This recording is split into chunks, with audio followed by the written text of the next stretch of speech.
तो दोस्तों आज हम देखने वाले हैं मोस्ट इंपॉर्टेंट हॉट्स के क्वेश्चन। हॉट्स के क्वेश्चन मतलब आपके मैं प्रॉब्लम सेट के ही क्वेश्चंस लेने वाला हूं और साथ में मैं आपको ये बता देना चाहता हूं कम से कम देखो हॉट्स के क्वेश्चन का कुछ अता पता नहीं रहता कि कौन सा क्वेश्चन आएगा।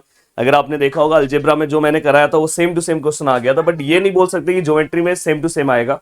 बट मैं यहाँ पे जितने क्वेश्चन अगर आपको सॉल्व करा रहा हूं, अगर आप अच्छे से सॉल्व करके जाओगे तो इस टॉपिक में अगर क्वेश्चन हमेशा पिछले साल भी अगर हमने जो एनालिसिस किया तो इसी टाइप के क्वेश्चंस बने थे, तो यही बनना चाहिए। और हमेशा हॉट्स में एक क्वेश्चन कभी कभार थ्योरम आ जाता है, थ्योरम का वीडियो तो आपको मिल गया होगा, पूरे जितने थ्योरम से मैंने बता दिया। कभी कभार एक क्वेश्चन कंस्ट्रक्शन का आ जाता होगा, इसलिए मैंने मॉर्निंग में आपको कंस्ट्रक्शन का दे दिया, तो लगभग हमने दो क्वेश्चन कवर कर लिया। बट एक क्वेश्चन के लिए और लड़ाई है कि कभी कभार हो सकता है कि एक क्वेश्चन यहाँ वहां से आ जाए। तो मैं इस वीडियो में, क्योंकि मेरा इसी के बाद लाइव है जब मैं वीडियो रिकॉर्ड कर रहा हूँ, तो मेरे पास जो टाइम है, अगर उस टाइम में अगर कवर होता है तो मैं लेसन नंबर 7th का, लेसन नंबर 5th का और लेसन नंबर 6 का, मतलब पीछे के 3 लेसन के मैं प्रॉब्लम सेट पे जो हॉट्स के क्वेश्चन है जो आ सकते हैं वो मैं सॉल्व कराऊंगा। और अगर आप सॉल्व करके जाते हो तो बहुत अच्छी बात है, और अगर मेरे पास टाइम मिला तो मैं बाकी के क्वेश्चंस भी कवर कराऊंगा इसमें। इसलिए एक दो क्वेश्चंस मैं आपको डायरेक्ट बताऊंगा कि आपको ऐसे सॉल्व करना है। चलते ही स्टार्ट करते हैं। देखो भाई, प्रॉब्लम सेट 7th की अगर मैं बात करूं तो यहाँ पे एक सबसे स्पेशल क्वेश्चन है। ये क्वेश्चन आपको सबसे पहले सॉल्व कर लेना चाहिए दोस्तों। ये पहले जब सिलेबस था उस टाइम पे ये बहुत फेमस क्वेश्चन हुआ करता था, उसके बाद नया सिलेबस आया तो अभी तक उन्होंने पूछा नहीं है, बट आप प्रैक्टिस करके चले जाओ। The diameter and length of the roller. तो देखो एक रोलर है, ये रोलर है, और इस रोलर का, और जब भी हॉट्स में अगर इस टाइप का क्वेश्चन आता है मेंसुरेशन का, पिछले बार भी मेंसुरेशन का क्वेश्चन बहुत सिंपल सा क्वेश्चन था, तो आपको क्या करना है, डायग्राम्स बनाने की कोशिश करना है। अब देखो यहाँ पे डायमीटर दिया है, तो डायमीटर कितना है दोस्तों, डायमीटर हमें दिया है, डायमीटर कितना है दोस्तों 120 है। और हमें दोस्तों लेंथ दिया है, लेंथ कितना दिया है दोस्तों 84 सेंटीमीटर। अगर मैं सिलेंडर की बात करूं, देखो ये जो मेरा रोलर है, इनडायरेक्टली बोला जाए तो ये दोस्तों क्या है, सिलेंडर है। और अगर मैं इसकी बात करूं तो यहाँ पे ब्रैकेट में आप लिख सकते हो। और अगर मैं इसकी बात करूं तो इसका लेंथ कितना है दोस्तों, जो लेंथ है वो हमारा हाइट हो जाएगा। आपको पता है कि सिलेंडर में इस वाले पार्ट को हम क्या बोलते हैं, हाइट बोलते हैं। तो जो यहाँ पे लेंथ है वो अपना क्या हो जाएगा दोस्तों, हाइट। तो अपना जो हाइट है दोस्तों वो कितना हो जाएगा 84 सेंटीमीटर।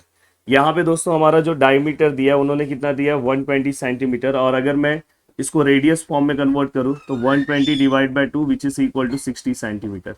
तो जो हमें चाहिए था, कभी भी अगर आप रोलर, अब देखो आगे क्या बोला है, to level the ground 200 revolution of the rollers are require. मतलब अगर मुझे किसी भी ग्राउंड को लेवल में करना है तो हमें 200 रिवोल्यूशन, मतलब उसको 200 टर्न हमें क्या करना है, राउंड करना है। फाइंड द एक्सपेंडिचर, मतलब अपने को कॉस्ट भी क्या करना, निकालना है। तो जब भी इस तरह का क्वेश्चन आया, लेवल वाला क्वेश्चन आया, तो इनडायरेक्टली समझ जाना दोस्तों, अगर मैं रोलर को घुमा रहा हूँ तो इनडायरेक्टली रोलर का ये कर्व वाला जो सरफेस है वो घूम रहा है। तो आपको क्या करना है, पहले कर्व सरफेस एरिया निकाल लेना है। तो यहाँ पे देखो मैं curve surface area of roller. अब देखो यहाँ पे अगर मैं क्रॉस सरफेस एरिया की बात करूं सिलेंडर का, तो आपको फॉर्मूला याद होना चाहिए 2 पाई आर एच। आर का यहाँ पे वैल्यू नहीं दिया, तो यहाँ पे पाई का वैल्यू क्या है दोस्तों 22/7। और आर का वैल्यू कितना है दोस्तों, रेडियस कितना है दोस्तों 60। और अगर मैं बात करूं तो हमारा हाइट कितना है दोस्तों 84।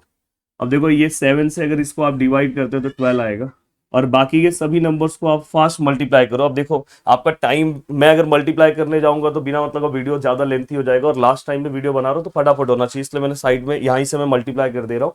आप भी बहुत सारे कैलकुलेशन को अभी मल्टीप्लाई करने मत बैठो, आपको बस स्टेप, अब मल्टीप्लाई तो नॉर्मल कर लोगे ना, पर मैं आपके लिए करके दिखा रहा हूँ। देखो 2 multiply by 22 multiply by 60 multiply by और 12। तो दोस्तों इनडायरेक्टली हमने सब मल्टीप्लाई किया तो इसका आंसर आया 31680। हाँ अब देखो ये आ गया। अब ये होने के बाद दोस्तों आपको क्या करना है, हाँ ये जो हमें आंसर मिला है वो हमें किस में मिला है दोस्तों, सेंटीमीटर का सरफेस एरिया ना, तो सेंटीमीटर स्क्वायर। और हमेशा हॉट्स के क्वेश्चन जब भी आप सॉल्व करते हो तो कल भी एग्जाम में हमेशा देखना, अगर कोई क्वेश्चन इस लेसन से आया तो उसका यूनिट चेक करना, ये दोनों सेंटीमीटर में है, हाँ सेंटीमीटर में। बट दोस्तों लास्ट में जब मैं, जो मुझे एक्सपेंडिचर निकालना है तो उसमें हमें पर स्क्वायर मीटर का जो रेट दिया है दोस्तों मीटर में दिया है, तो आपको क्या करना है, इसको मीटर में कन्वर्ट करना है। तो मीटर में कन्वर्ट करना बहुत सिंपल है, आपको क्या करना है दोस्तों, सेंटीमीटर, सेंटीमीटर को अगर मुझे मीटर में करना है तो मैं 100 से डिवाइड करूंगा, बट यहाँ पे स्क्वायर है इसलिए मैं एक और 100 लूंगा। तो बोला जाए तो नीचे 40 है, तो आप 4 नंबर के बाद पॉइंट दो, तो यहाँ पे देखो 31680 लिख रहा हूँ, 1 2 3 4, 4 नंबर के बाद आपने पॉइंट दिया और यहाँ पे क्या आएगा दोस्तों, अब सेंटीमीटर से ये क्या हो गया दोस्तों, मीटर स्क्वायर। तो दोस्तों ये हमें कॉस सरफेस एरिया मिल गया। अब कॉस सरफेस एरिया के बाद दोस्तों क्या करना है, ये कॉस सरफेस मतलब एक रोलर, एक बार जब रोलर वहां पे रिवॉल्यूशन करेगा तो ये हमें पता है, पर रोलर ने टोटल रिवॉल्यूशन कितना किया है दोस्तों, 200 रिवॉल्यूशन। तो हम अगर टोटल एरिया की अगर मैं बात करूं, टोटल एरिया, तो टोटल एरिया क्या आएगा दोस्तों, रिवॉल्यूशन जितना है आप यहाँ पे लिखना, revolution into cos surface area, तो 200 रिवॉल्यूशन था और 6 1, देखो ये जस्ट हम मल्टीप्लाई करेंगे जो भी हमारा वैल्यू है। तो यहाँ पे अगर मैं जब मल्टीप्लाई करूंगा तो देखो दोस्तों यहाँ पे सबसे पहले, अब देखो यहाँ पे 200, आप भी मल्टीप्लाई करना, मल्टीप्लाई इनटू 3.168। तो अगर आप मल्टीप्लाई कर रहे हो तो कुछ हमारा आंसर दोस्तों 633.6। अब देखो ये टोटल एरिया है, एरिया है तो क्या है, मीटर स्क्वायर। अब दोस्तों इनडायरेक्टली अपने को क्या करना है, फाइंड द एक्सपेंडिचर। अब अपने को एक्सपेंडिचर निकालना है तो बहुत सिंपल है दोस्तों, तो टोटल कॉस्ट या टोटल एक्सपेंडिचर लिखो, total cost which is equal to जो एरिया है दोस्तों उसको आप रेट से मल्टीप्लाई कर दो। अब पर मीटर का रेट हमें पता है 10 रुपीज है, तो ये देखो ये जो भी हमारा एरिया है दोस्तों उसको हम 10 से मल्टीप्लाई कर देंगे, और 10 से मल्टीप्लाई मतलब पॉइंट एक नंबर राइट हैंड साइड में चले जाएगा, तो मतलब यहाँ पे 6336 ये रुपीज। तो भाई ये पूरा का पूरा सम है, बहुत ही शानदार सम मैंने सॉल्व किया है। उम्मीद कर रहा हूँ कि आपको बहुत अच्छे से समझ में आया होगा। तो इस तरह के क्वेश्चन हमें सॉल्व करने, चलते हैं दोस्तों नेक्स्ट क्वेश्चन की ओर और नेक्स्ट क्वेश्चन सॉल्व करने की कोशिश करते हैं। अब देखो दोस्तों यहाँ पे देखो इस तरह का ही क्वेश्चन, पिछले आइसक्रीम वाला जो क्वेश्चन था। अब देखो metal parallel pipe of measure something, तो यहाँ पैरेलल पाइप दिया है तो इनडायरेक्टली मैं इसे क्यूबॉइड की शेप में ही बनाता हूँ, क्यूबॉइड की तरह ही मैं बनाता हूँ, क्योंकि यहाँ पे अगर आप ध्यान से देखोगे तो देखो मैं थोड़ा बहुत क्यूबॉइड की तरह बना दिया। अब मुझे यहाँ पे लेंथ दिया है दोस्तों 16, ब्रेथ दिया है दोस्तों 11। मैं इतना अच्छा आपको यहाँ पे एक्सपर्ट बना दूंगा कि अगर इस लेसन से अगर कोई भी क्वेश्चन आया तो आप इजिली हैंडल कर लोगे। अब दोस्तों यहाँ पे ये हो गया, was melted to make coin, इसको हमने मेल्ट करके कॉइन बनाया। देखो इसे मेल्ट करके हमने क्या किया दोस्तों, कॉइन बनाया। और इस कॉइन का देखो ये कॉइन है, और इस कॉइन का आप अगर देखोगे how many coins were made if the thickness and diameter, thickness मतलब ये हाइट हो गया, तो हाइट कितना है दोस्तों 2 mm, और आप तुरंत इस 2 mm को क्या करो पता है, मीटर में कन्वर्ट कर, मीटर नहीं सब बाकी का सेंटीमीटर है ना, हाँ तो सेंटीमीटर में कन्वर्ट करने के लिए जब भी आप बड़े यूनिट में जा रहे हो तो 10 मतलब याद रखना डिवाइड करना है, और mm और सेंटीमीटर के बीच में जो रिलेशन है दोस्तों वो 10 का होता है। ये चीज आपको याद होना चाहिए। जैसे सेंटीमीटर और मीटर में 100 का है, तो जब भी मैं सेंटीमीटर से मीटर में गया तो मैंने 100 डिवाइड किया, वही अगर मैं मीटर से सेंटीमीटर जाता, सेंटीमीटर छोटा यूनिट है तो मैं क्या करता मल्टीप्लाई। तो वैसे mm और सेंटीमीटर में सेंटीमीटर क्या होता है, बड़ा होता है, इसलिए मैं क्या करता हूँ 10 से डिवाइड करूंगा तो ये सेंटीमीटर में आ गया। अब दोस्तों इसे चाहिए तो आप 0.2 सेंटीमीटर भी लिख सकते हो। अब देखो दोस्तों ये हो गया आपका हाइट, और दोस्तों थिकनेस को ही आप हाइट कंसीडर करना। एंड डायमीटर, डायमीटर कितना बोला है दोस्तों 2 सेंटीमीटर, तो ये पूरा का पूरा डायमीटर दोस्तों कितना है, डायमीटर कितना है 2 सेंटीमीटर। और इनडायरेक्टली अब देखो यहाँ पे फॉर कॉइन अगर मैं डायमीटर मुझे कितना दिया 2 सेंटीमीटर, तो रेडियस कितना होगा दोस्तों 1 सेंटीमीटर डायरेक्ट लिख रहा हूँ, पूरा फुल फॉर्म में लिखना है। एंड हाइट में लिख रहा हूँ 0.2 सेंटीमीटर, क्योंकि मैंने यहाँ पे कवर कर दिया है। और यहाँ पे अगर मैं बात करूँ तो मुझे लेंथ ब्रेथ है पता है। अब हाउ मेनी कॉइन्स, अब अगर हाउ मेनी वाला कोई भी क्वेश्चन आया, जैसे पिछले बार आइसक्रीम बॉक्स था तो उसमें से हम आइसक्रीम से रिलेटेड कुछ क्वेश्चन था कि how many numbers of ice cream, ऐसा कुछ था। तो ऐसे हाउ मेनी वाला क्वेश्चन आएगा तो समझ जाना भाई वॉल्यूम को डिवाइड करना है। तो यहाँ पे how many coins were made, तो नंबर ऑफ कॉइन, यहाँ पे नंबर ऑफ कॉइन। और एक्सरसाइज में भी ये क्वेश्चन हमने सॉल्व किया तो आप आराम से कर सकते हो, बट यहाँ पे यूनिट आपको ध्यान रखना था। अब देखो यहाँ पे क्या आएगा, यहाँ पे आप लिखो वॉल्यूम ऑफ पैरेलल पाइप और वॉल्यूम ऑफ यहाँ पे क्या लिखोगे कॉइन। तो यहाँ पे देखो वॉल्यूम ऑफ पैरेलल पाइप, और यहाँ पे क्या लिखोगे दोस्तों, यहाँ पे वॉल्यूम ऑफ कॉइन। अब देखो मैं इन शॉर्ट सॉल्व करके आपको दिखा रहा हूँ। यस, इसका वॉल्यूम का फॉर्मूला क्या आता है, L into B into H. इसका फॉर्मूला क्या आता है दोस्तों, अब देखो यहाँ पे H है, यहाँ पे भी H है, तो मैं इसे H1 ले रहा हूँ, कोई दिक्कत ना हो, H1। और इसका फॉर्मूला क्या आएगा दोस्तों, इनडायरेक्टली बोला जाए तो सिलेंडर है, तो सिलेंडर का क्या आएगा पाई आर स्क्वायर एच। अब दोस्तों देखो यहाँ पे एल कितना है, अगर मैं एल देखूँ तो कितना है दोस्तों 16 है। बी कितना है दोस्तों, बी 11 है। और एच कितना है दोस्तों, एच 10 है। और मैं यहाँ पे अगर बात करूँ तो पाई का वैल्यू कितना है 22/7 दिया है क्या, क्वेश्चन में नहीं दिया है। और आर स्क्वायर कितना आएगा दोस्तों, आर स्क्वायर 1 का स्क्वायर है तो 1 ही आएगा। और एच कितना है दोस्तों 0.2 है, या तो आप 0.2 को ये वाला भी लिख सकते हो, 2/10 लिख लो, सबसे अच्छा रहेगा। अब दोस्तों ये पूरा का पूरा पार्ट हो गया। अब देखो मैं, मुझे अगर इसको सॉल्व करना है तो मैं कैसे सॉल्व करूंगा। देखो जो बेसिक कैलकुलेशन है वो आप कर सकते हो। फॉर एग्जांपल ये देखो यहाँ पे 16 है, यहाँ पे 11 है, यहाँ पे 10 है। ये देखो ये 10 ऊपर आएगा और ये 7 भी ऊपर आएगा दोस्तों, और नीचे 22 है और 2 है। अब अगर आप देखोगे तो यहाँ पे 8 हो गया, और अगर आप देखोगे तो इसका हाफ कितना हो जाएगा दोस्तों 4, और इसका हाफ कितना हो जाएगा 11। अब अगर आप देखोगे तो एक 11 और एक 11 कैंसिल हो गया, तो मुझे ऐसा लग रहा है कि 7 4 ज़ा 28 और 0 0, तो कॉइन्स, इतने कॉइन्स क्या होंगे दोस्तों, फॉर्म होंगे। परफेक्ट। अब ये होने के बाद दोस्तों, अब इसके बाद आपको और कौन सा क्वेश्चन पे ज़्यादा फोकस करना चाहिए वो मैं आपको बता रहा हूँ।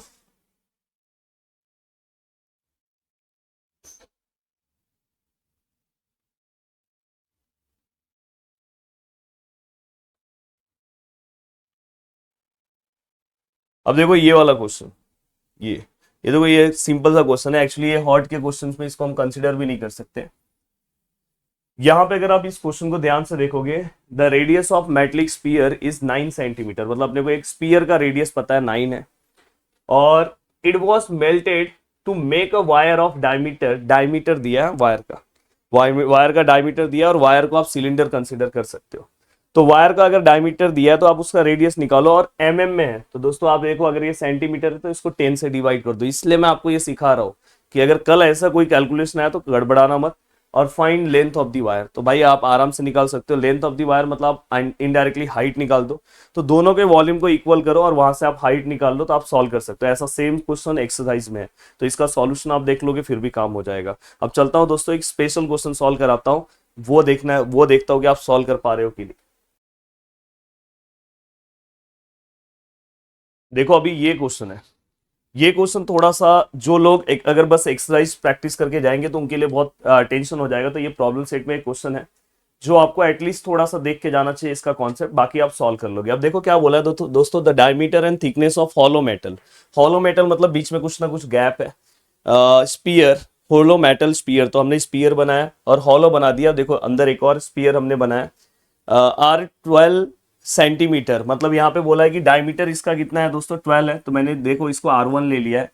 और अगर डायमीटर 12 है तो मैं इसे क्या कर रहा हूँ दोस्तों, D1 ले रहा हूँ।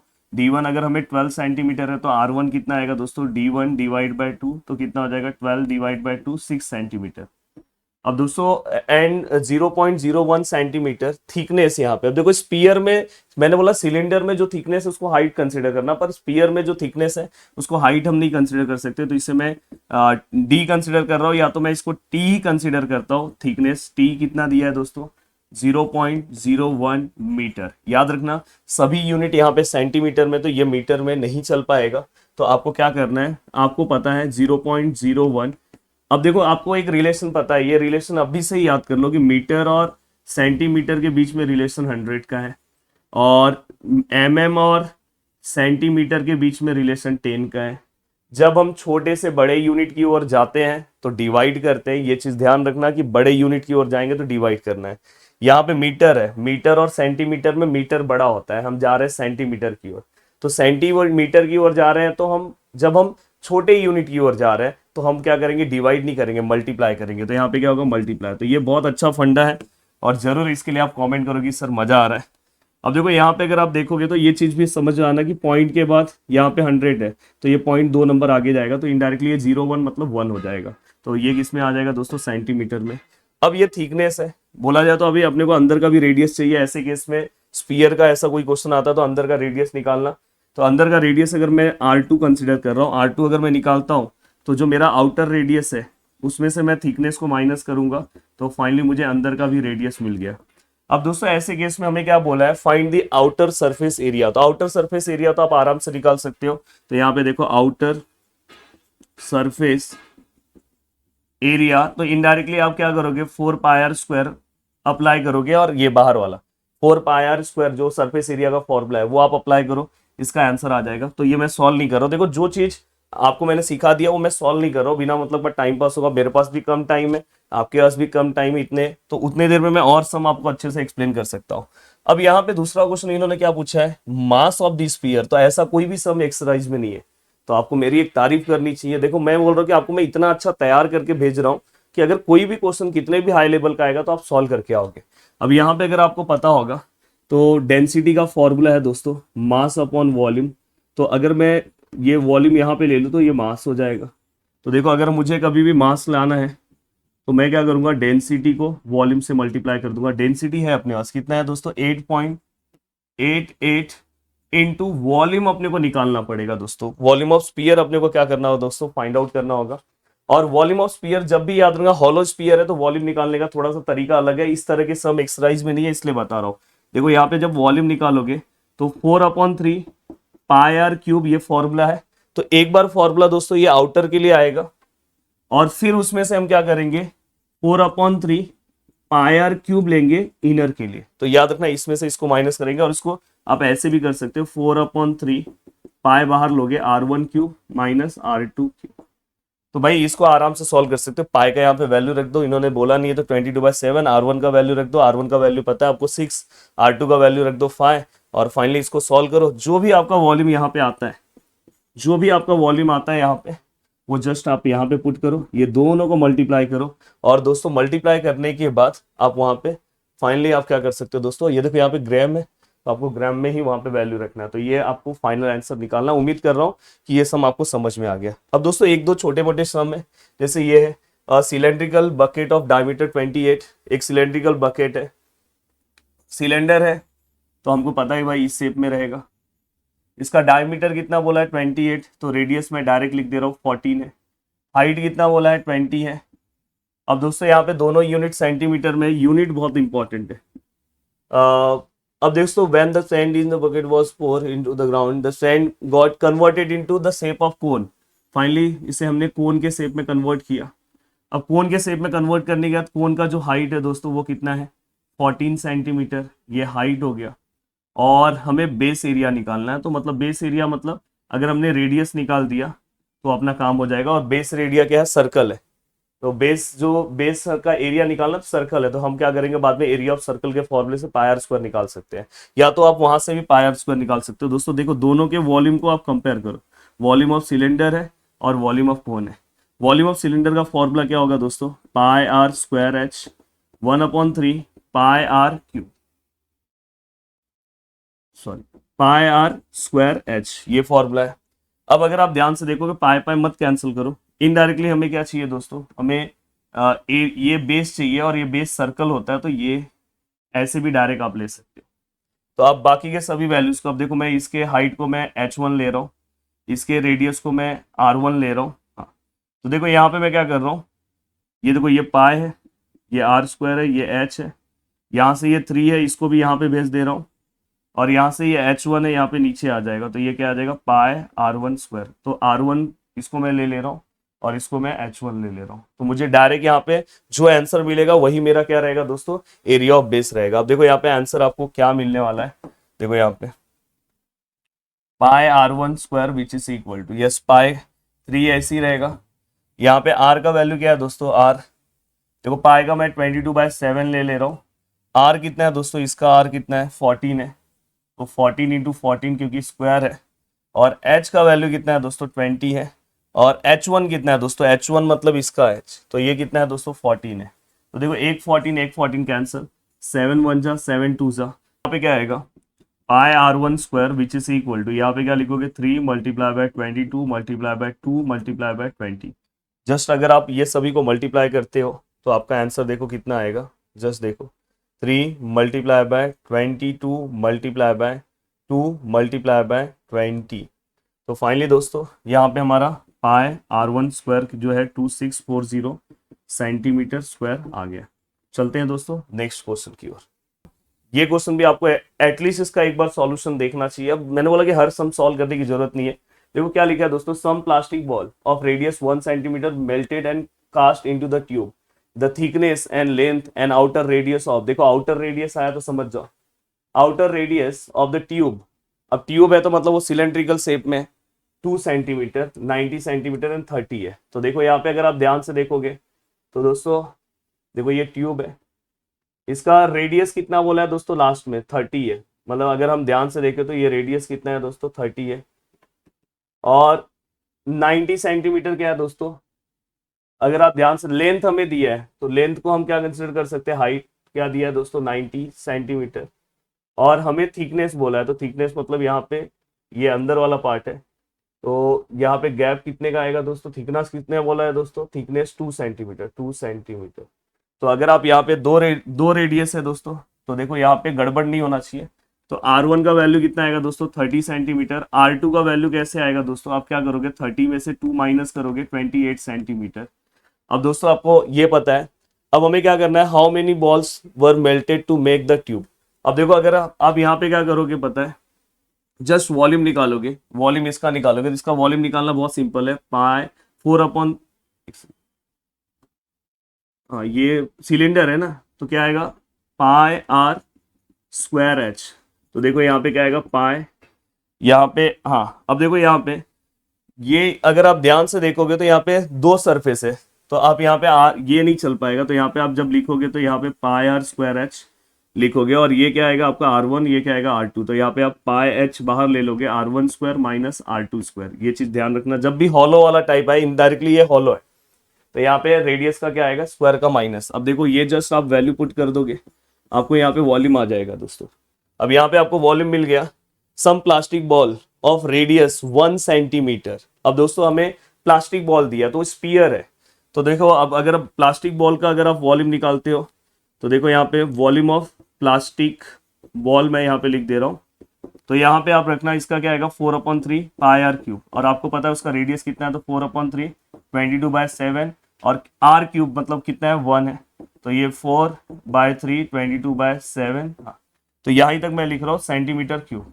अब आपको क्या करना है, दोनों के वॉल्यूम को आप डिवाइड कर दो, और डिवाइड करने के बाद आपको पता चल जाएगा भाई कितने बॉल्स रेडी हो रहे हैं। जैसा मैंने प्रीवियस क्वेश्चन कराया था वैसा ही ये क्वेश्चन है। देखो एक क्वेश्चन ये भी मैं आपको दे रहा हूँ, कैपेसिटी निकालना है लीटर्स में।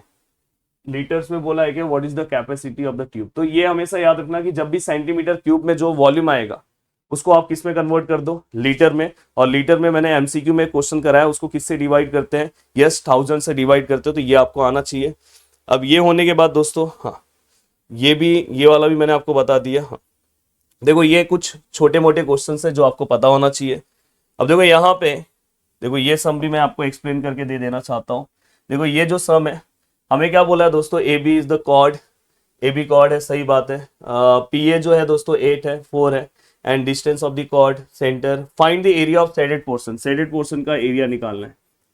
अब देखो यहाँ पे शेडेड पोर्शन का अगर मुझे एरिया निकालना था तो मैं यहाँ पे एरिया ऑफ सेगमेंट का फॉर्मूला अप्लाई कर सकता था, बट यहाँ पे एक सबसे बड़ा प्रॉब्लम यह है कि थीटा नहीं है, थीटा नहीं है, इसलिए क्वेश्चन बहुत डेंजर है। तो दोस्तों थीटा अगर आप ट्रिग्नोमेट्री मेरे साथ पढ़े हो तो आप थीटा निकाल सकते हो ना यार। ये देखो ये 4 है, ये 8 है, ये देखो यहाँ पे अगर मैं कोई एंगल मुझे फाइंड आउट करना है, सपोज मैं यहाँ पे थीटा कंसिडर कर रहा हूँ, थीटा 1 कंसिडर कर रहा हूँ, तो दोस्तों आप आराम से निकाल सकते हो। देखो ये वाला साइड, ये देखो सामने वाला साइड क्या होता है अपोजिट, यहाँ पे ये वाला क्या होगा दोस्तों हाइपोटेनियस, और यहाँ पे अगर आप ध्यान से देखोगे, हाँ ये चीज हमेशा याद रखना कि यहाँ पे हम कोई भी लाइन अगर हम सेंटर से कॉर्ड पे ड्रॉ करते हैं तो वो जो कॉर्ड को परपेंडिकुलर लाइन कॉर्ड को 2 इक्वल पार्ट्स में डिवाइड करता है। तो दोस्तों यहाँ पे आपको 90 का मार्क दिया होगा, और अगर आप ध्यान से देखोगे तो ये कौन सा हो गया आपका एडजेसेंट साइड। तो दोस्तों अगर आप देखोगे तो ये दोनों आपको पता है, तो ए और एच किस में आता है, कॉस में आता है। तो अगर आप देखोगे तो यहाँ पे आप कॉस थीटा 1 लिखोगे, यहाँ पे क्या लिखोगे दोस्तों adjacent upon hypotenuse. Yes what is adjacent, आपने पढ़ा होगा ना, ओ आ ओ ए, तो आ वाला है, तो ये क्या आएगा 4/8। तो यहाँ पे क्या आएगा दोस्तों कॉस थीटा 1। तो अगर देखो मैं आगे जा रहा हूँ तो cos theta 1 which is equal to, यहाँ पे आप क्या करोगे 1/2 कॉस थीटा 1। कॉस के टेबल में 1/2 किसका वैल्यू दोस्तों कॉस 60 का। ये आपको टेबल के वैल्यूज कैसे निकालते हैं ये भी मैंने सिखाया है। Then theta 1 which is equal to 60 degree. अगर समझो ये थीटा 1 60 है, तो दोस्तों ये अगर 60 है तो बाजू वाला भी क्या आएगा 60, पर वो भी आप निकाल सकते हो, देखो ये भी 8 है ना, तो सिमिलरली लिख के आप लिख सकते हो, क्योंकि ये रेडियस है तो ये भी रेडियस 8 है, तो सिमिलरली आपको पता चल गया कि बाजू वाला जो थीटा 2 का जो वैल्यू है वो भी 60 है। और इनडायरेक्टली अगर मैं पूरे थीटा की बात करूँ तो थीटा का वैल्यू कितना आएगा दोस्तों 120। अगर मैं पूरे थीटा की बात करूँ तो पूरे थीटा का जो वैल्यू आएगा दोस्तों 120 आएगा। बट यहाँ पे प्रॉब्लम हो जाएगा कि 120 वाला एंगल आप कैसे निकालोगे, अदरवाइज आप वो डायरेक्ट एरिया ऑफ सेगमेंट वाला फॉर्मूला अप्लाई करते डायरेक्ट काम हो जाता है। अगर इन्होंने 120 का डायरेक्ट वैल्यू दिया, जैसे 11th-12th में हम सीख जाते हैं 120 कैसे निकालना है, तो आप फटाक से सॉल्व कर लोगे, कोई दिक्कत नहीं है। अब दोस्तों यहाँ पे हमें क्या करना है, ये वाला जो पार्ट है, देखो ये वाला जो पार्ट है, ये वाला पार्ट अपने को फाइंड आउट करना है। तो कैसे फाइंड आउट करेंगे दोस्तों, तो देखो यहाँ पे क्या है दोस्तों, अगर आप ध्यान से दोगे तो यहाँ पे आप कोई भी नेमिंग ले लो, जैसे यहाँ पे P है, यहाँ पे A है, और यहाँ पे मैं D ले रहा हूँ। देखो ध्यान से, तो मैं क्या कर रहा हूँ, मुझे ये वाला वैल्यू चाहिए दोस्तों, तो मैं यहाँ पे अप्लाई कर रहा हूँ दोस्तों sine theta which is equal to क्या आएगा, अपोजिट साइड, अपोजिट क्या है दोस्तों AD अपॉन हाइपोटेन्यूज क्या है दोस्तों PA। प्लीज ध्यान देना, अभी समझेगा। तो यहाँ पे साइन है, थीटा कितना है दोस्तों हमें पता चल गया 60 है, AD कितना है दोस्तों AD नहीं पता है दोस्तों, PA कितना है दोस्तों 8 है। अब दोस्तों साइन 60 कितना होता है √3/2, और ये 8 यहाँ पे आ जाएगा, तो फाइनली हमें AD पता चल गया। अब देखो इसको इससे अगर मैं डिवाइड करूँ तो 4 हो जाएगा, और 4 को √3 से मल्टीप्लाई कर दो, क्योंकि √3 का यहाँ पे वैल्यू दिया है, ये देखो √3 का वैल्यू दिया है। तो आप क्या करोगे, देखो 1.73 को किससे मल्टीप्लाई करोगे दोस्तों 4 से, तो 4 से मल्टीप्लाई करोगे तो यहाँ पे AD का जो वैल्यू है दोस्तों, AD का जो वैल्यू है वो कितना है 6.92। अब AD अगर मुझे 6.92 आ गया तो आपको पता है यार यहाँ पे भी वही 8 है 4 है, तो ये वाला भी सेम होगा। तो फाइनली आप देखो यहाँ पे D ले लेना, आप यहाँ पे D ले लेना, तो आप डायरेक्ट D भी निकाल सकते हो। तो AD अगर ये है तो DB भी कितना होगा दोस्तों 6.92। और फाइनली हम क्या करेंगे, ये दोनों को प्लस करेंगे, ये दोनों को अगर हम प्लस कर देंगे तो हमें पूरा वैल्यू मिल जाएगा। तो पूरे अगर मुझे AB का वैल्यू निकालना है तो मैं क्या करूंगा, दोनों को प्लस। तो देखो भाई यहाँ पे बहुत अच्छे से ध्यान देना, 6.92 मल्टीप्लाई बाय 2 कर दो, प्लस करने से अच्छा है। तो यहाँ पे 13.84 आपको मिल गया। तो ये हमें किसका वैल्यू मिल गया दोस्तों, ये हमें वैल्यू किसका मिल गया दोस्तों, यहाँ पे सेंटीमीटर है ना सब में, ये हमें पूरा AB का वैल्यू मिल गया। अब दोस्तों आप आराम से इस ट्राइंगल का एरिया निकाल सकते हो। अब देखो यहाँ पे, अब इतना जो मैंने झमेला पाला वो इसीलिए पाला कि एरिया ऑफ ट्राइंगल निकालने के लिए। तो एरिया ऑफ ट्राइंगल क्या है, APB क्या आएगा, half into base into height. अब दोस्तों बेस क्या है, हाफ इंटू बेस क्या है दोस्तों, बेस का अभी हमने आंसर निकाला 13.84। हाइट क्या है दोस्तों 4 हमें पता है, तो ये देखो इससे इससे करोगे तो 2 होगा। और जस्ट आपका जो भी आंसर आया, देखो ये आंसर को अगर मैं मल्टीप्लाई कर रहा हूँ 2 से, तो यहाँ पे देखो दोस्तों 27.68 सेंटीमीटर स्क्वायर, ये अपने को एरिया मिल गया।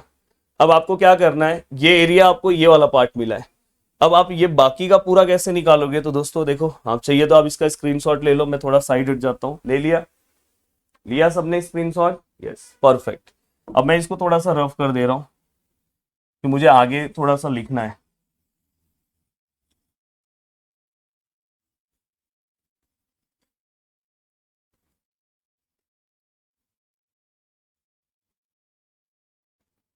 तो दोस्तों यहाँ पे, अब देखो यहाँ पे आपको क्या निकालना है दोस्तों, ये शेडेड पोर्शन निकालना है। तो देखो यहाँ पे लिख रहा हूँ एरिया ऑफ शेडेड पोर्शन कैसे आएगा दोस्तों, पूरा का पूरा सेक्टर है। कभी भी ये वाला ऐसा कोई भी पार्ट आपको दिखाई तो इसको हम सेक्टर बोलते हैं। तो एरिया ऑफ सेक्टर में से ये ट्राइंगल को अगर आप माइनस कर दोगे तो आपको ये वाला पार्ट मिल जाएगा।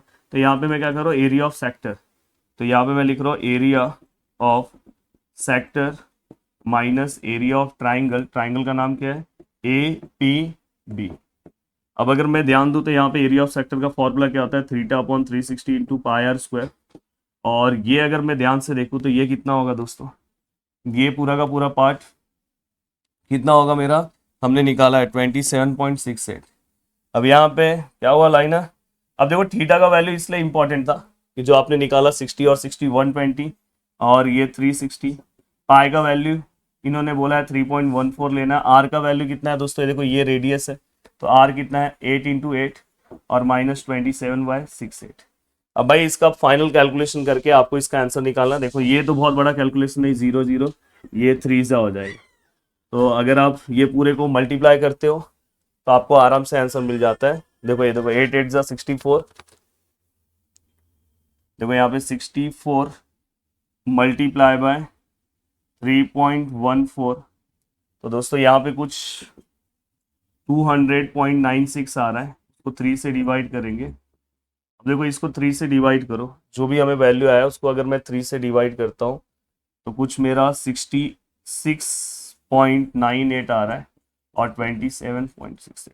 अब देखो इसी में से मैं इसी को माइनस कर दे रहा हूँ 27.68। अब देखो ये इसकी वजह से, नहीं तो मैं एक एक माइनस करने जाता ना तो मैं उतने सम्स नहीं सॉल्व करा पाता दोस्तों, सेंटीमीटर स्क्वायर। तो ये चीज आपको माइनस प्लस तो मैंने बहुत अच्छे सिखा दिया है। अब दोस्तों यहाँ पे ये वाला सम हो गया। अब देखो इसके बाद ये देखो ये सम भी मैं आपको बोल रहा हूँ कि प्लीज याद से इसका जो फिलिंग द ब्लैंक्स है बहुत सिंपल है दोस्तों, याद से इसका जो भी फिलिंग द ब्लैंक्स है आप आराम से फटाफट समझ जाओगे। तो इसका याद से आपको फिलिंग द ब्लैंक्स देख लेना चाहिए, रिस्क नहीं लेना चाहिए, एक बार देख के फिर आराम से आपको जाना चाहिए। तो लगभग अब इस टॉपिक में अब कितना भी वो डेंजर सम बनाए ना तो आपने लगभग पूरा का पूरा प्रैक्टिस कर लिया। अगर आपने मेरा लाइव सेशन अटेंड किया तो आपको बाकी चीज़ों का बहुत अच्छा नॉलेज है, तो ये भी आराम से हो गया। अब चलते हैं दोस्तों फटाफट कोऑर्डिनेट ज्योमेट्री को खत्म करते हैं। कोऑर्डिनेट ज्योमेट्री के 2 3 बार इसके पहले एग्जाम में क्वेश्चन उसके आए हैं, तो वो भी कौन कौन से ऐसे क्वेश्चन हैं जो प्रॉब्लम सेट में से आ सकते हैं वो भी फटाफट कवर करते हैं दोस्तों। अब दोस्तों चलते हैं कुछ स्पेशल सम सॉल्व करते हैं दोस्तों कोऑर्डिनेट ज्योमेट्री के। और अगर ये सब सम सॉल्व करके जाते हो तो कहीं ना कहीं अगर कितना भी डिफिकल्ट अगर हॉट्स क्वेश्चन आता है तो आप हैंडल कर लोगे। Find the length of the median of a triangle. भाई मीडियन वाला तो इस सम याद से आपको सॉल्व करके जाना ही चाहिए। तो देखो यहाँ पे देखो ये वाला सम तो सॉल्व करके जाना ही है। देखो यहाँ पे हमें क्या बोला है, find the length of medians. Medians बोला है तो भाई सभी मीडियंस बना दो। ये याद रखना, ये तीनों मीडियंस एक ही पॉइंट से पास करना, नहीं तो मार्क्स जाता है।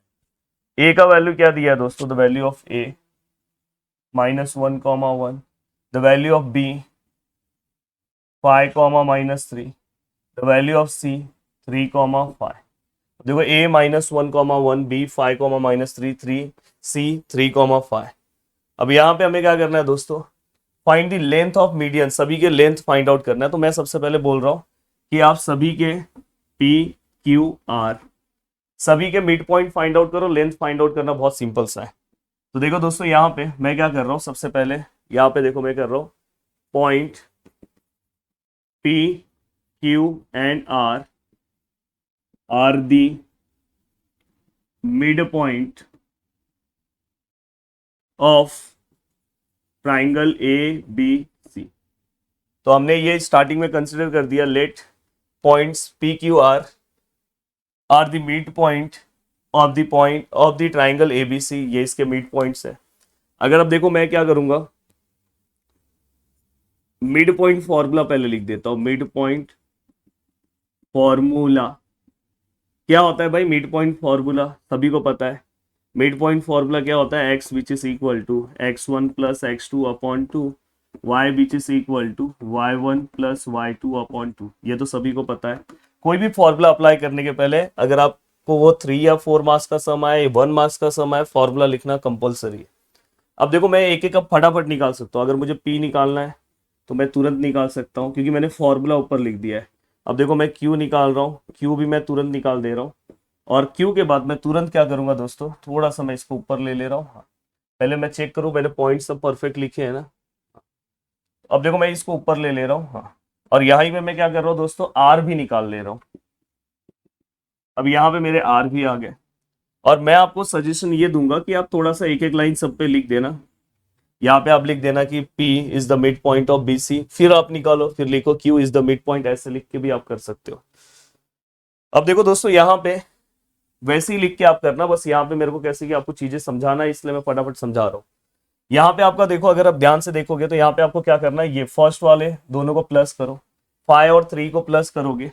देखो 5 + 3 और डिवाइड बाय 2। देन अगर आप ये दोनों को प्लस करते हो, ये दोनों को प्लस, तो यहाँ पे क्या आएगा -3 + 5 डिवाइड बाय 2। फिर वैसे ही अगर आप क्या करोगे, P का हो गया। अब देखो नेक्स्ट Q का निकालना। Q का तो पहला -1 + 3 -1 + 3 डिवाइड बाय 2। क्यू का दूसरा 1 और 5, तो 1 + 5 डिवाइड बाय 2। देखो डायरेक्ट बार बार फॉर्मूला क्यों लिख रहे हो, आर का -1 + 5 डिवाइड बाय 2 और 1 + -3 डिवाइड बाय 2। अब देखो इसे आप आराम से सॉल्व भी कर सकते हो फटाफट। देखो अगर मैं इसे सॉल्व कर रहा हूँ जल्दी जल्दी, तो देखो ये यहाँ पे क्या होगा, 5 और 3 को अगर मैं प्लस करता हूँ तो आप एक बार दिखाना वहां पे 8/2, तो जिसको मैं डायरेक्ट 4 लिख रहा हूँ। और यहाँ पे अगर आप करोगे तो 5 में से अगर मैं देखो प्लस माइनस माइनस 5 में से अगर मैं 3 को माइनस करता हूँ तो 2/2 कितना आएगा दोस्तों, 1। तो वैसे ही आप बाकी के सभी वैल्यूज को निकाल सकते हो, जस्ट मैंने एक निकाला है, अब ये दोनों को निकालो। और उसके बाद दोस्तों अब देखो ये तीनों वैल्यूज आपके आ गए, आपने सभी वैल्यूज को यहाँ पे लिख दिया। चलो ये भी निकाल लेता हूँ, 2/2 1 आएगा, यहाँ पे 6 मतलब यहाँ पे 3 आएगा, यहाँ पे 4 2 आएगा, और यहाँ पे -2 -1 आएगा। तो हमने सब निकाल लिया। अब आपको क्या करना है दोस्तों, जस्ट डिस्टेंस फॉर्मूला अप्लाई करो। आपको क्या करना है, लेंथ ऑफ मीडियन चाहिए ना, तो यहाँ पे देखो मैं लिख रहा हूँ लेंथ ऑफ मीडियन, पहला कौन सा निकाल रहा हूँ, एपी। एपी का लेंथ निकालने के लिए अपने पास ए है -1, और अपने पास पी वाला पॉइंट भी है दोस्तों, अभी जस्ट हमने निकाला है, कितना है दोस्तों, 4, 1। अब जस्ट आप बाय डिस्टेंस फॉर्मूला चाहिए तो आप यहाँ पे एक बार डिस्टेंस फॉर्मूला लिख दो, डिस्टेंस फॉर्मूला। तो आपको बार बार अप्लाई करने की जरूरत नहीं है डिस्टेंस फॉर्मूला। यहाँ पे देखो मैं डिस्टेंस फॉर्मूला डायरेक्ट लिख दे रहा हूँ, x2 - x1 whole square plus y2 - y1 whole square. तो ये हमारा डिस्टेंस फॉर्मूला हो गया। अब मुझे अगर डिस्टेंस निकालना है दोस्तों एपी का, तो अपन डायरेक्ट निकाल सकते हो दोस्तों, कुछ नहीं सोचना है। देखो इसमें से इसको माइनस कर दो, ये देखो ये x1 y1 x2 y2, तो 4 माइनस ऑफ -1, तो उसको आप डायरेक्ट +1 भी लिख सकते हो डायरेक्ट। और यहाँ से देखो 1 - 1 का, तो यहाँ पे अगर मैं लिखूँ तो दोस्तों 4 और यस यहाँ पे 1 था ना, तो यहाँ पे क्या आएगा 5 स्क्वायर, और यहाँ पे 1 - 1 0 स्क्वायर, तो √5 स्क्वायर मतलब 25। या तो आप स्क्वायर और स्क्वायर रूट कैंसिल करके 5 यूनिट लिख सकते हो। तो दोस्तों एक हमने डिस्टेंस एपी का निकाला, सेम आप बी क्यू का निकालो, बी का डिस्टेंस पॉइंट है, क्यू का पॉइंट आपके पास है यहाँ पे, दोनों का डिस्टेंस फॉर्मूला निकाल दो। सेम आप सी आर का भी निकाल सकते हो दोस्तों। तो ये सम भी अगर एग्जाम में आया तो आप आराम से सॉल्व कर लोगे। चलता हूं दोस्तों नेक्स्ट क्वेश्चन की ओर। अब दोस्तों ये वाला सम बहुत अच्छा है, ये वाला भी सम आपको 4 मार्क्स में अगर इस लेसन से कोई सम दे तो ये सम भी दे सकते हैं वो। तो यहाँ पे ये सम भी अगर मैं तैयार करूं तो देखो यहाँ पे, देखो यहाँ पे आपको क्या बोला है, find the coordinate of centroid of triangle something something दिया है, और आर द मिड पॉइंट हमें दिया है। तो इनडायरेक्टली हम मीडियन ड्रॉ कर देते हैं, यहां से मीडियन और यहां से भी। अब दोस्तों यहाँ पे जो हमें पॉइंट मिल रहा है वो जी है, और इनडायरेक्टली वो हमें जी वाला पॉइंट ही निकालने के लिए बोल रहे हैं। शायद आपको डायग्राम में थोड़ा सा बड़ा बना देता हूँ।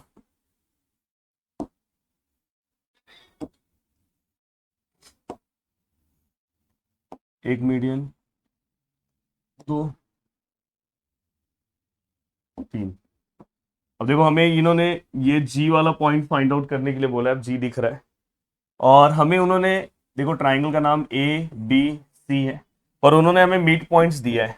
इस बार थोड़ा अच्छे से पढ़ना, आर दी मिड पॉइंट्स। देखो find the coordinate of centroid of triangle point are the mid point. तो पहला पॉइंट उन्होंने हमें दिया है, तो सपोज पहला पॉइंट मैं यहाँ पे ले ले रहा हूँ, डी दिया है ना उन्होंने, तो डी मैं यहाँ पे ले ले रहा हूँ -7, 6। दूसरा ई मैं यहाँ पे ले ले रहा हूँ 8, 5, और मैं एफ यहाँ पे ले ले रहा हूँ 2, -2। तो एक बार आप जब कोऑर्डिनेट लिखते हो तो एक बार चेक कर लिया करो कि परफेक्ट है कि नहीं। अब दोस्तों आपने ये सब कुछ लिख लिया, अब आपको क्या करना है, देखो भाई यहाँ पे मिड पॉइंट पता है, अब ये सब नहीं पता, तो आप क्या करोगे, इसको x1 y1 ले लो, इसको क्या करोगे x2 y2 ले लो, और इसको क्या करोगे दोस्तों x3 y3 ले लो।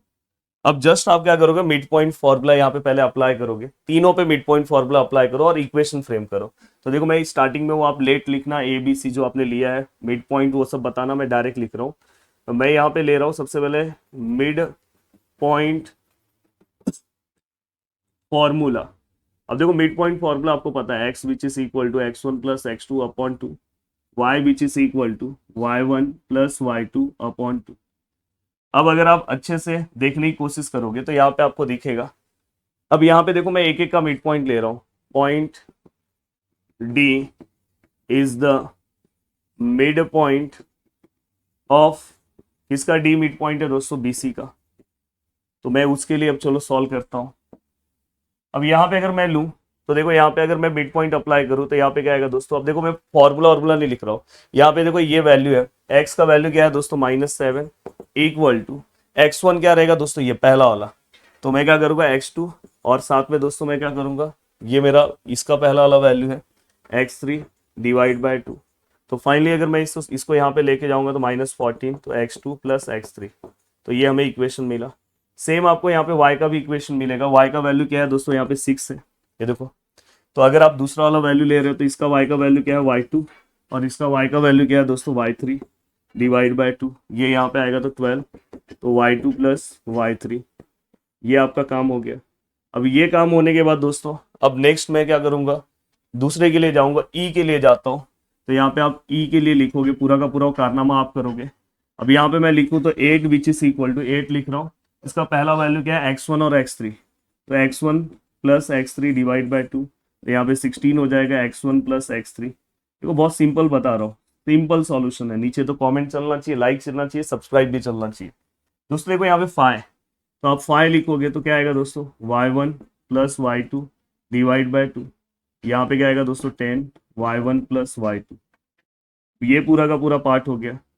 अब ये भी हो गया दोस्तों। अब सेम आप क्या करोगे, वो लिखोगे point f is the mid point of A B, तो मैं यहाँ पे बस f लिख रहा हूँ।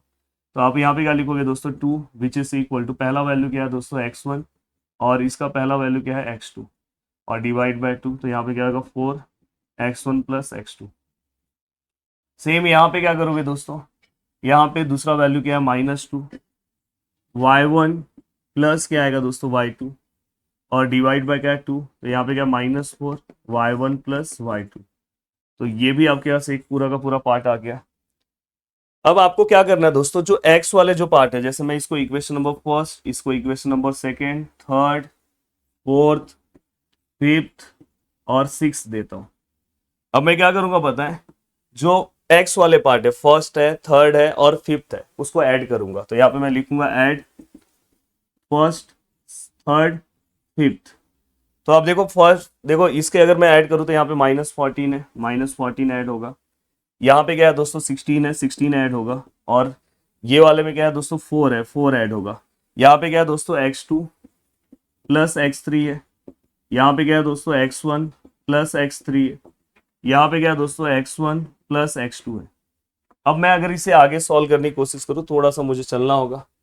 तो देखो यहाँ पे क्या होगा दोस्तों, देखो x1 x1 2x1, x2 x2 2x2, x3 x3 2x3, और यहाँ पे देखो ये 20 हो जाएगा, 20 में से 14 गया तो मुझे ऐसा लग रहा है 6 आएगा। परफेक्ट, 6 आना चाहिए। अब पूरा इक्वेशन को 2 से डिवाइड कर दोगे तो ये 3 हो जाएगा, तो x1 plus x2 plus x3, तो ये हमें वैल्यू मिल गया। और सेम दोस्तों आपको क्या करना है, बाजू में जाना है। बाजू में भी सेम वैल्यू आपको क्या करना है दोस्तों, अप्लाई करना है। तो यहाँ पे अगर आप जाओगे तो यहाँ पे देखो दोस्तों क्या होगा, आपको ऐड, अब कौन कौन से इक्वेशन को करना है, ऐड समथिंग समथिंग समथिंग। तो ऐड आप सेकंड को करोगे, फोर्थ को करोगे और सिक्स को करोगे। अब देखो यहाँ पे ये क्या हो गया 12, यहाँ पे अगर आप देखोगे तो 10, और यहाँ पे क्या है दोस्तों -4, तो डायरेक्ट -4 लिख रहा हूँ। यहाँ पे क्या है दोस्तों y2 प्लस y3, यहाँ पे क्या है दोस्तों y1 प्लस y2, और यहाँ पे क्या है दोस्तों y1 प्लस y2। अब दोस्तों यहाँ पे एक बार ये देखो, ये फाइ है, फाइ कहाँ का वैल्यू था, हाँ तो यहाँ पे y1 और y3 आएगा। अच्छा देखो इसी टाइम पे मेरे को रिपीट हो गया कि यहाँ पे देखो y1 और यहाँ पे y3 था, तो यहाँ पे 3 आएगा दोस्तों, ये ध्यान रखना। तो देखो ऐड करते टाइम भी आपको आइडिया आ जाएगा कि कहीं पे अगर आपने कुछ मिस्टेक किया। तो यहाँ पे देखो y1 और y3, तो यहाँ पे अगर आप इसको सॉल्व करते हो तो ये 22 है, 22 में से 4 गया तो 18, और ये 2y1 2y2 और 2y3, पूरे इक्वेशन को 2 से डिवाइड कर दो, ये 9 y1 y2 और y3। दोस्तों इनडायरेक्टली अपने को क्या करना है, सेंट्रॉइड का फॉर्मूला अप्लाई करना है। सेंट्रॉइड बोला है निकालने के लिए, देखो find the coordinate of centroid. भाई सेंट्रॉइड का फॉर्मूला सभी को याद है, सेंट्रॉइड के फॉर्मूले में कोई कमी नहीं होनी चाहिए दोस्तों। देखो G which is equal to x1 x2 x3 divide by 3 y1 y2 y3 divide by 3। अब देखो दोस्तों यहाँ पे x1 x2 x3 का डायरेक्ट आपको 3 वैल्यू पता है, इसका वैल्यू डायरेक्ट 9 पता है, तो भाई डायरेक्ट बाय डायरेक्ट 1/3 आंसर आ गया। तो देखो बहुत ही पावरफुल तरीके से यहाँ पे मैंने आंसर लाके आपको दे दिया, तो अब कोई दिक्कत नहीं होना चाहिए, बहुत ही अच्छे तरीके से पूरा का पूरा पार्ट हो गया। अब चलता हूँ दोस्तों नेक्स्ट क्वेश्चन की ओर, और नेक्स्ट क्वेश्चन हम सॉल्व करने की कोशिश करते हैं। अब देखो दोस्तों इसके बाद ये क्वेश्चन है, ये क्वेश्चन भी मुझे ऐसा लगता है कि इसका सॉल्यूशन आपको देख के जाना चाहिए, बहुत ही सिंपल सा है, ये प्रॉब्लम सेट का क्वेश्चन है, बट अगर आप ध्यान से जाके देखोगे ना तो सॉल्व एग्जाम्पल में ये क्वेश्चन सॉल्व करके दिया है, पर मैं थोड़ा सा आपको एक्सप्लेनेशन दे देना चाहता हूँ कि देखो यहाँ पे क्या बोला, find the coordinate of circum centre. तो सर्कम सेंटर है मतलब यहाँ पे एक ट्राइंगल भी है अंदर, और ये आपने 9th क्लास में ऐसा डायग्राम बनाया तो बना देता हूँ।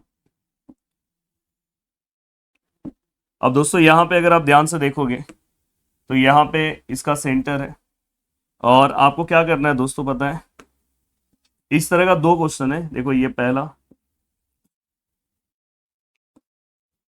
देखो ये, अब देखो मैं यहाँ पे find the coordinate of circum centre, मतलब अपने को ये सर्कम सेंटर का कोऑर्डिनेट निकालना है। तो देखो मैं इसे h k ले रहा हूँ इसको, और रेडियस ऑफ सर्कल, और रेडियस ऑफ सर्कल भी हमें फाइंड आउट करना है of triangle A B C, और हमें a का कोऑर्डिनेट है 7,1, b का है दोस्तों 3,5, और c का है दोस्तों 2,0। अब देखो मैं आपको सबसे पहले ये चीज बता दे रहा हूँ कि आप कोई भी दो, देखो सबसे पहले आपको पता है यहाँ पे मैं एक पॉइंट ले रहा हूँ O, तो यहाँ पे आप लिखोगे O is the centre of circle, ऐसा वो सब आप मेंशन करना, पर आप यहाँ पे अगर आप देखोगे तो AO का जो वैल्यू है दोस्तों, BO का जो वैल्यू है दोस्तों, और CO का जो वैल्यू है दोस्तों वो सेम होगा। क्यों सेम होगा दोस्तों, रेडियस या तो radius of same circle, radius of same circle, ऐसा आप यहाँ पे रीजन मेंशन कर सकते हो, रेडियस ऑफ सेम सर्कल, तो यहाँ पे सभी वैल्यूज क्या है, सेम है। अब यहाँ पे आपको क्या करना है पता है, इनडायरेक्टली आपका मेन एम है एच और के निकालना, तो उसके लिए दो इक्वेशन चाहिए, तो आप एक बार क्या करो पता है, एओ और बीओ का डिस्टेंस ले लो। एओ और बीओ का जब आप डिस्टेंस लोगे तो देखो दोस्तों स्क्वायर रूट में ये डिस्टेंस ले लो, स्क्वायर रूट में ये डिस्टेंस ले लो। एओ का डिस्टेंस कैसे निकालोगे दोस्तों, एओ है तो यहाँ पे आप क्या करोगे, h-7 लो या 7 - h लो, जो करना होगा। तो मैं h-7 का स्क्वायर ले रहा हूँ, प्लस यहाँ पे अगर आप ध्यान से देखोगे तो 1 - k, तो 1 - k का स्क्वायर, और यहाँ पे बीओ जब आप लोगे तो दोस्तों h-3 का स्क्वायर, बस ऊपर डिस्टेंस फॉर्मूला लिख देना, k-5 का स्क्वायर। अब देखो दोनों साइड रूट है तो आप रूट को गायब कर दो, taking square on both side, तो ये क्या हो जाएगा, h-7 का होल स्क्वायर, 1 - k का होल स्क्वायर, h-3 का होल स्क्वायर, k-5 का होल स्क्वायर। अब दोस्तों इसको a - b whole square, a - b whole square, a - b whole square, a - whole square से एक्सपांड करो। फाइनली दोस्तों बहुत सारा पार्ट आपका कैंसिल हो जाएगा, h स्क्वायर जहां पे है, k स्क्वायर कैंसिल हो जाएगा, तो फाइनली आपको h और k के फॉर्म में एक इक्वेशन मिलेगा। जैसे अलजेब्रा में आपने साइमल्टेनियस इक्वेशन सॉल्व किया तो सेम, तो वैसा आपको इक्वेशन यहाँ पे मिलेगा, और वो इक्वेशन आपको फ्रेम कर देना है। उसके बाद आप इसमें से जैसे आपने एओ बीओ लिया, बीओ सीओ ले लो, बीओ और सीओ ले लो, और सेम ऐसा ही आपको एक इक्वेशन मिलेगा। और ये दोनों इक्वेशन को जैसे आपने अलजेब्रा में इक्वेशन सॉल्व किया था ना साइमल्टेनियसली, सेम आपको सॉल्व करके आपको किसका वैल्यू निकाल देना है दोस्तों, एच और के का। तो फाइनली दोस्तों यही आपका सेंटर है, सरकम सेंटर है, बट इन्होंने रेडियस बोला है, तो रेडियस बोला है तो यार अभी मीडियन में आपने पढ़ा है कि अगर समझो रेडियस मतलब ये एओ निकाल लो, आपके पास ये वैल्यू भी आ गया, ये तो जस्ट ये दोनों में डिस्टेंस फॉर्मूला अप्लाई कर दो, आ गया। तो बस अब आगे का आप सॉल्यूशन भी देख लोगे तो आपका काम हो जाएगा, तो याद से आपको इसका सॉल्यूशन देख लेना चाहिए। ऐसा ही सेम ये देखो, ये सम है, find the coordinate of centre of the circle. यहाँ पे देखो आपको अंदर ट्राइंगल नहीं बनाना है, सर्कम सेंटर नहीं लिखा है, तो सेम वही प्रोसीजर है, वैसा ही सॉल्व करना है। यहाँ पे आपको रेडियस नहीं निकालना है, बस वो दो इक्वेशन फ्रेम करो, साइमल्टेनियसली सॉल्व करो, आ गया। तो ये सेम क्वेश्चन आपको सॉल्व करना है।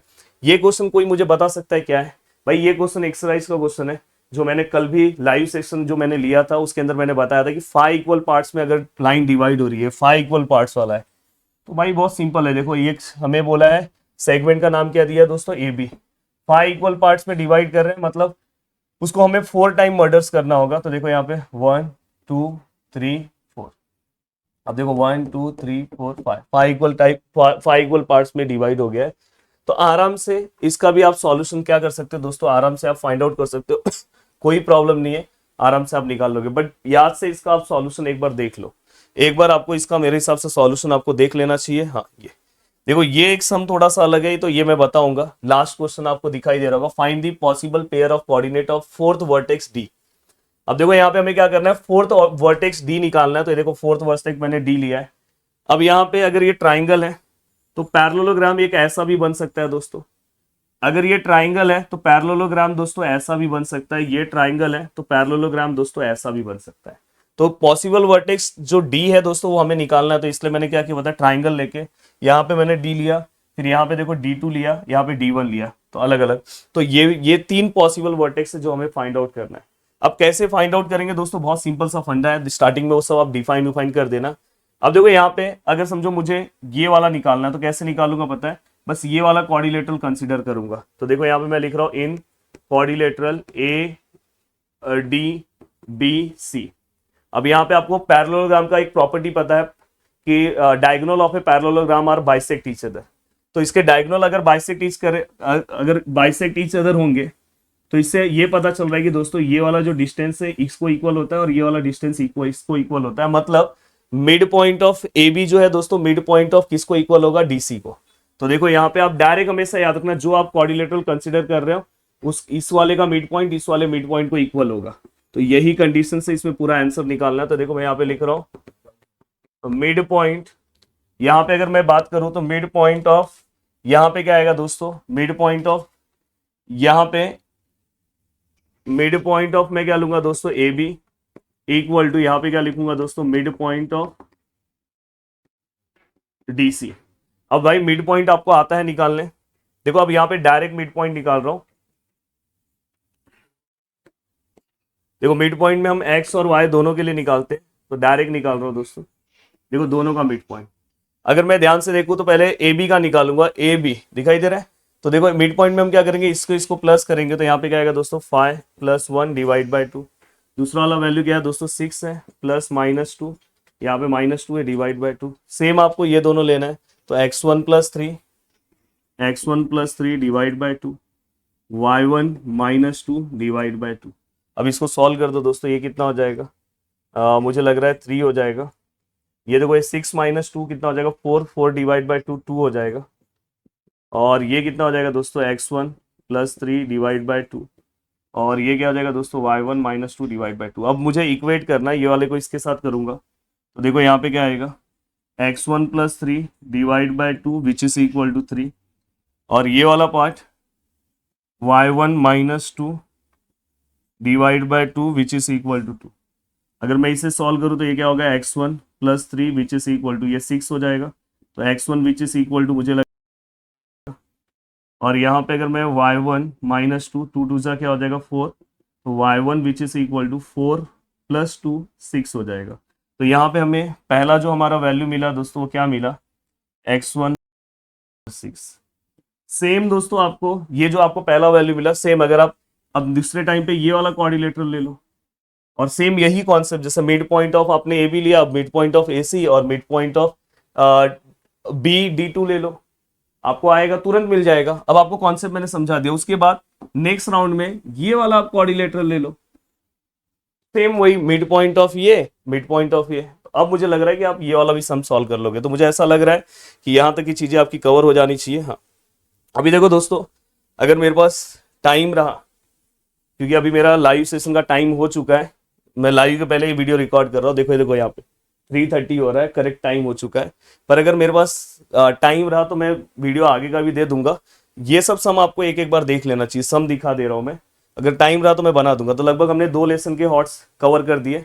देखो ये ट्रिगो का ये सम तो मैं बना के रात को बना के दे दूंगा, देखो ये सब सम, तो ये सब सम एटलीस्ट आपको एक एक बार देख लेना चाहिए। बाकी हमने 2 लेसन का जो बहुत ही शानदार क्वेश्चन थे हमने कवर कर दिया, और मुझे सर्कल लेसन के कुछ सम्स करवाने हैं आपसे, तो उतना अगर कम से कम आप करके जा रहे हो तो आपका काम हो जाएगा। तो वीडियो को देखने के लिए दिल से थैंक यू सो मच दोस्तों। मिलते हैं नेक्स्ट लेक्चर में, बाय बाय, टेक केयर, जय हिंद दोस्तों।